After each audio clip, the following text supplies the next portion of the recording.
السلام عليكم يا شباب، اهلا بيكم معانا النهارده. معادنا مع هي مش حلقه ولا حاجه، هو بس اعلان صغير ان الحمد لله اهو انا وصلت ليفل 9.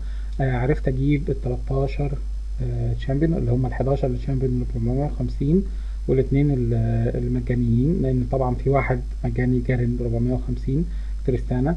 والحمد لله عرفت اكرر الخطوات بتاعه الستار اللي احنا شرحناها في الفيديو كذا يوم ورا بعض لحد ما ربنا كرمها ونفعت معايا.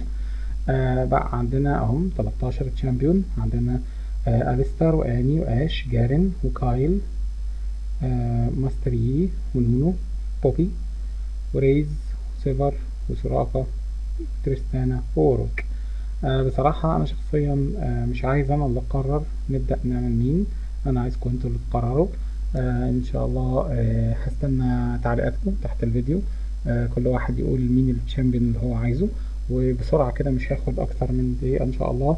هنقول كلمتين بسرعة عن كل تشامبيون من دول، عشان بالنسبة للشباب اللي لسه جداد ومش عارفين خصائص كل واحد يعرفوا يختاروا على أساس إيه. أول واحد معانا بالترتيب أليستر. أليستر هو تانك قوي جدا، بيلعب توب لينر، وبصراحة أنا شفته كذا مرة في كأس العالم وفي البطولات الكبيرة بيلعبوا بيه سبورت، لأن هو قوته في الدفاع جامدة جدا، بيقدر يسبورت الايدي كاري بطريقة جامدة أوي بصراحة. بس نخش بعد كده اني هي ايدي كاري، هي ميد لينر، المفروض اللعبة عاملاها ميد لينر، بس انا شفتها كتير بتلعب سبورت. هو بصراحة اي تشامبيون عنده سي سي، عنده كراود كنترول، بيعرف يعمل ستان اللي قدامه او يعمل سلو اللي قدامه، ممكن يلعب سبورت مفيش مشكلة.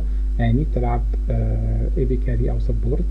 بعدين اش ايدي كاري بتاعنا اللي احنا بنلعب بيه تقريبا كل الفيديوهات بتاعتنا.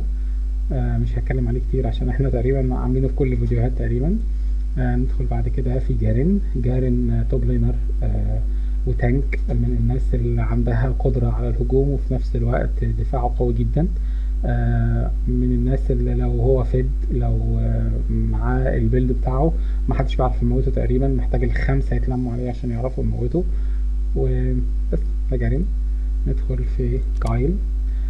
كايل هي توب لينر قوية جدا، هي بنت لسبب ما معرفش، انا كنت فاكرها ولد بس اكتشفت انها بنت.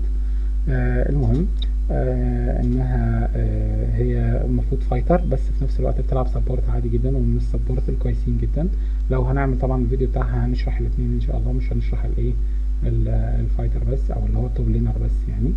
نيجي بعد كايل عندنا ماستر يي بيلعب هو الدور الاساسي بالنسبه له على ما اعتقد ان هو جانجلر، بس هو طبعا في ناس بتلعب بيه توب مفيش مشكله. ولكن هو الدور الاساسي بتاعه جانجلر، هو اساسن طبعا، بس الدور الاساسي اللي احنا بنلعب بيه هو جانجلر. بعد كده نجيب نونو. نونو هو الدور الاساسي له سبورت، في ناس بتجانجل بيه، في ناس بتلعب بيه توب لين، بس هو الدور الاساسي له سبورت، او يعني مكانه الاساسي انه يلعب سبورت. بعد كده بوبي. بوبي هي اساسن وفي نفس الوقت تانك وفي نفس الوقت فايتر. هي ناس كتير بتلعب بيها سبورت، وبصراحة هي سبورت مش طبيعي، عندها كراود كنترول قوي جدا. بصراحة هو يعني انا مش محترف فيها قوي، بس ان شاء الله لو انتوا اخترتوها مفيش مشكلة. هحاول اخد من زمايلنا معلومات اكتر عنها قبل ما نعمل الفيديو بتاعها ان شاء الله. ريز اي دي كاري، المفروض ان هو بيلعب ميد لين لو انت لسه في بداية اللعبة، او يعني بتلعب في المستويات القليلة شوية. لو عليت شوية في المستويات هتلاحظ ان ريز بيلعب سبورت مفيش اي مشكلة خالص. ولو انت دخلت في البطولات او دخلت مع الناس الكبار هتلاقي ان ريز بيلعب توب لين، وبيلعب توب لين قوي جدا، من اقوى توب لينز، يمكن لعبوا بيه اكتر من 70% من ماتشات كاس العالم. نرجع تاني نجيب سيفر ايدي كاري. هي شغلتها ايدي كاري وما بتعملش حاجة تانية. بس برضو من الايدي كاريز الأقوية، لأن هي عندها سكيل بتكنسل أي سكيل تيجي عليها، وده بيخدم جدا بصراحة، لأن انت أي حد بيعمل عليك سكيل بتعرف تكنسلها. بعد ريز عندنا سوراكا هي الدور الرئيسي ليها سبورت، بس ممكن تشتغل ميد لينر، بس هي طبعا هي احسن سبورت، او يعني هي من السبورت الكويسين. لو لعبنا هي ميد لينر مش هيحصل حاجه، بس يعني هي سبورت. نيجي اللي بعد كده تريستانا من الايدي كاريز، يعتبر من اقوى ايدي كاريز في اللعبة. كانوا بيلعبوا بيها برضه في بطولة العالم. من الايدي كاريز الاقوية اللي عندها حاجات كتير، مميزات كتير. آه، اسهل حاجة فيها ان الرينج بتاعها بيكبر كل ما الليفل بتاعها بيعلى.